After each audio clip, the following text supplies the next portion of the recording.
Let's talk about a language of love that you can't always hear. It's a language that's felt, it's shown, but it's not always spoken. And when we don't understand it, it can create this huge silent gap between people who actually care about each other more than anything.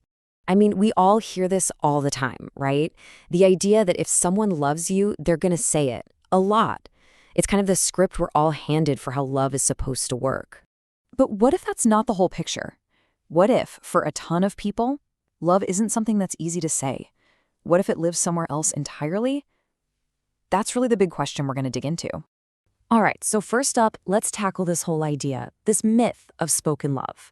We're going to look at that huge gap between the words we expect to hear and a totally different way that love actually shows up in the world. And this right here, this is the heart of it. The idea that for so many boys, the way they're raised teaches them that love isn't something you just say. It's something you do. It's a verb.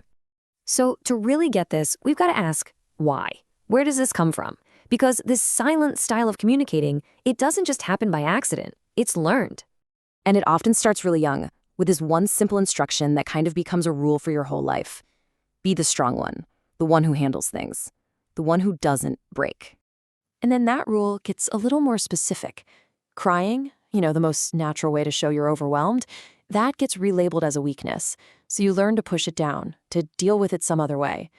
And then comes the final nail in the coffin, a command that basically tells you to just turn your feelings off. Man up. It means suppress, ignore, just power through.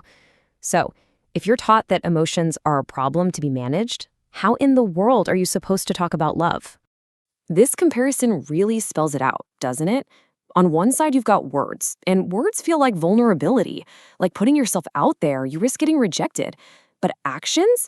Actions feel safe. They feel like something you can control. They're proof of your effort.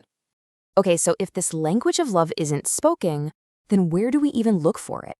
This next part is all about becoming a detective, learning how to spot the clues of care that pop up in all these little, everyday moments. And this is where it gets real. It's not about writing love poems. It's remembering exactly how you take your coffee. It's that text that just says, "Home safe?" It's that urge to try and fix whatever's wrong, not because he doesn't think you can handle it, but because for him, helping is loving. And this is so important to get. These little things are not accidents. They're not just